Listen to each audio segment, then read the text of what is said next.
என்னம்மா வீட்டுக்காரோட சண்டையா? சரி சமைச்சு வச்சிருக்கேன், சாப்பிட்டு ரெஸ்ட் எடு. வாங்க மாப்பிள்ள, பொண்ணை கூப்பிடுவாங்களா? உள்ளதான் இருக்கா, கூட்டிட்டு போங்க. மா நேத்து நான் வந்தேன்ல, நேத்து என் கிட்ட கூட ஒரு வார்த்தை என்ன ஏதுன்னு கேட்கல.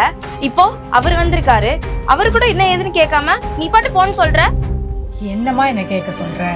நேத்து நீ பாட்டு கோச்சிட்டு வந்துட்ட. என்ன மாப்பிள்ள, என் பொண்ணோட சண்டை கட்டினீங்களா? நான் ஃபோன் பண்ணி கேட்டிருந்தேன்னு வச்சுக்கேன். இன்னைக்கு எல்லாத்தையும் மறந்துட்டு அவர் பாட்டு உன்னை கூட்டிட்டு போக வந்திருப்பாரா? நீங்க சின்ன ஜெர்சன்மா, உங்களுக்குள்ள 1000 இருக்கும். இதெல்லாம் ஒரு பிரச்சனைன்னு பெத்தவங்க நாங்கள் தலையிட்டோன்னு வச்சுக்கோங்களேன், பெரிய பிரச்சனை ஆயிரும். அதுக்கப்புறம் நீங்க ஒண்ணு சேர்ந்துருவீங்க. ஆனா மாப்பிள்ள, உங்க அம்மா இதை சொல்லிட்டாங்க அதை சொல்லிட்டாங்கன்னு அதவே நினைச்சிட்டு கடைசி வரைக்கும் என்னோட பேசாம போயிருவாங்க. இப்ப எந்த பிரச்சனையும் இல்லை, தீர்ந்துருச்சுல்ல.